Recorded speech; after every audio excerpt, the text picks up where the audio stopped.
अब लोग इंतज़ार कर रहे हैं कि मैं कुछ कहूँ।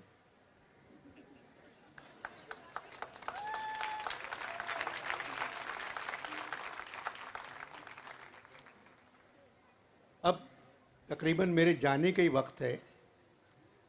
66 बरस मैंने झूठ लिखा, झूठ बोला।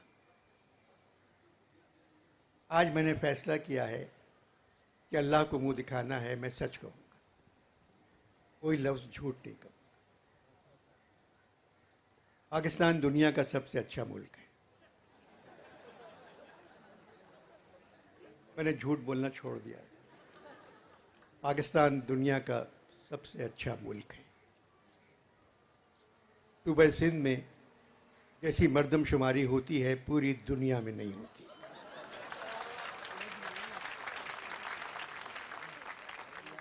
सिंध की हुकूमत ने यहाँ की मर्दमशुमारी करके एक मिसाल कायम कर दी। कोई गरीब नहीं है पाकिस्तान में, एक आदमी गरीब नज़र नहीं आता, न सड़कों पे, न गांव में, न देहातों में, सब अमीर है। पाकिस्तान पे कर्जा नहीं है, एक आने का कर्जा नहीं है। जो पैसे हमारे दिए मिले हैं हमें, वो तोहफा है, और गिफ्ट को कर्जा नहीं कहते। बिला वजह अखबारों पे और सब पे तकरीरें होती हैं कि हम कर्जे में दबे हुए हैं। पाकिस्तान की फ़ौज दुनिया की बेहतरीन फ़ौज है। उनके पास घर नहीं है रहने को, फिर भी वो वतन की हिफाजत कर रहे हैं।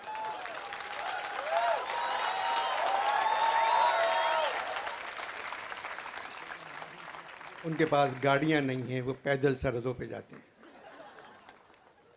अब इतनी खुशी की बात है कि हमारे फौजी सिपाहियों ने, आर्मी ने, नेवी के अफसरों ने, पुलिस ने और दूसरी स्पेशल फोर्स ने मिलके 2 दहशतगर्द मार दिए। ये दुनिया में नहीं होता ऐसा। हमारी क्रिकेट टीम दुनिया की सबसे अच्छी क्रिकेट टीम। अल्लामा ने जो ख्वाब देखा था उससे कहीं ज़्यादा पाकिस्तान है। कायदे आज़म की मेहनत जगह जगह रंग ला रही है।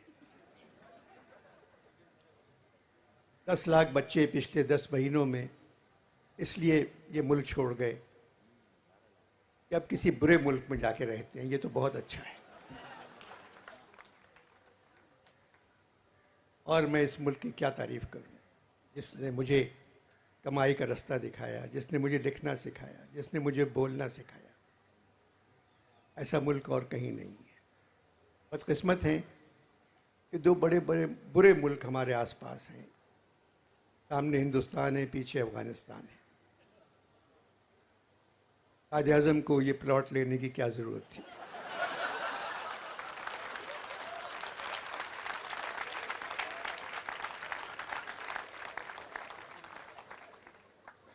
के बाद जो मैंने मर्दमशुमारी की थी उस पर ज़रा जोर दें जहन को। मर्दमशुमारी बहुत ज़रूरी है, और कराची जैसे शहर के लिए जहाँ 3 करोड़ लोग रहते हैं, 3 करोड़ रहते हैं, मगर सरकार कराची में सिर्फ मर्दों को गिनती है। मर्दम की वजह से औरतों को नहीं गिनती। वो समझती है मर्दमशुमारी सिर्फ मर्दों की होती है। ऐसा नहीं होना चाहिए। मगर अल्लाह ताला का करम है कि इन तमाम अच्छाइयों के बावजूद पाकिस्तान में लोग ज़िंदा हैं। कब का मर जाना चाहिए था। अब मरते इस वजह से नहीं है कि सारे डॉक्टर बाहर चले गए। जो बाहर मतलब 15-20 हज़ार डॉक्टर बाहर हैं, वो अगर पाकिस्तान में होते तो हम सब मर चुके होते। चलिए इस बात की खुशी मनाएं और इसके बाद सब मिलकर कहें पाकिस्तान जिंदाबाद, जिंदाबाद। अभी मैं लाहौर से आया हूँ, वहाँ कुछ कह गया था, इस वजह से कुछ नहीं कह रहा हूँ। कराची की उर्दू कॉन्फ्रेंस में कुछ कहा था, अब नहीं कहूँगा। शाह साहब ने कहा, अनवर भाई मेरी इज्जत का सवाल है, इसी के बारे में कुछ मत कहें। मैंने कहा, शाह साहब मैं सिर्फ स्पेशल बच्चों के लिए कह सकता हूँ। कह लगे कहे, मैंने कहा वही तो पावर में है।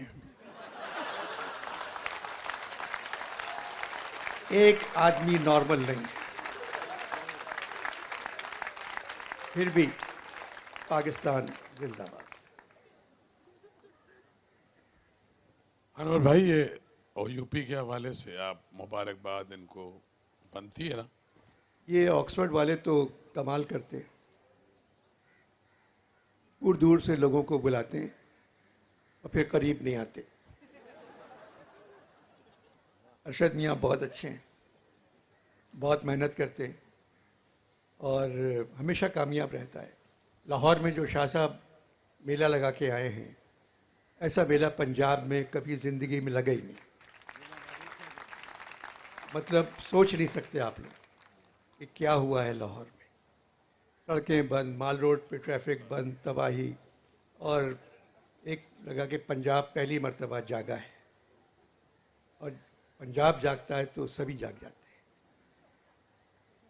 अगर फिर जागने के बाद पंजाब फौरन सो जाता है।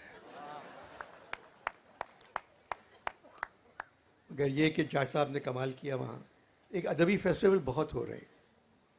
उससे पहले एक और अदबी फेस्टिवल हुआ फ्रेयर हॉल में, फिर शाह साहब का फेस्टिवल हुआ, फिर लाहौर में हुआ, ये कराची में ऑक्सफोर्ड का, इस्लामाबाद में है, ग्वादर में है।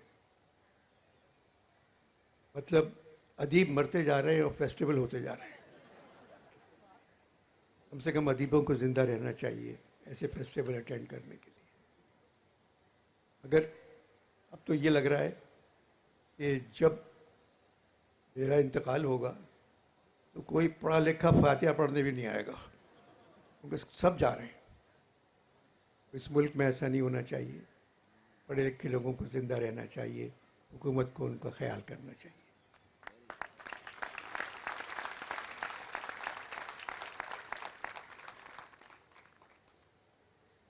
फैज़ साहब का शेर है, दयारे यार तेरी जोशिश जुनू पे सलाम, दयारे यार तेरी जोशिश जुनू पे सलाम, मेरे वतन तेरे दामाने तार तार की खैर। इस शेर के बाद हम क्या कह सकते हैं? सिर्फ उम्मीद रह गई है नौजवान लड़के लड़कियों से। अल्लाह ताला ने जो इनको समझ दी है, जो इनको जहन अता किया है, जितनी रोशनी इन बच्चों की आंखों में है, सारी उम्मीदें हम लोगों की इन लड़के लड़कियों से वाबस्ता हैं।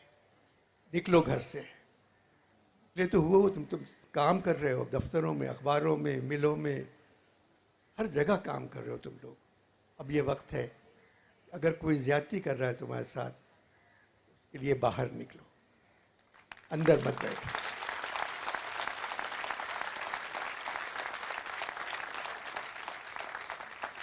तुम ही लोग हो, इकबाल का ख्वाब भी तुम हो, कायद की मेहनत भी तुम हो। हम लोगों ने कुछ नहीं किया, धेले का काम नहीं किया मेरी उम्र के लोगों ने। खाली मेरा काम ये नहीं है कि मैं टेलीविज़न पे आके हर हफ्ते लोगों को खुश रखूं। मेरा काम दूसरा था, पढ़ाना था, बच्चों को पढ़ाना था। मैं नहीं कर सका वो काम। हर काम हुकूमत पे मत छोड़ो, क्योंकि वो तो कुछ नहीं कर सकती, कुछ नहीं कर सकती। अब कायदा भी बदल दिया गया है। ABCD अब नई जो आई है, ABCDEFGHQ, इसके बाद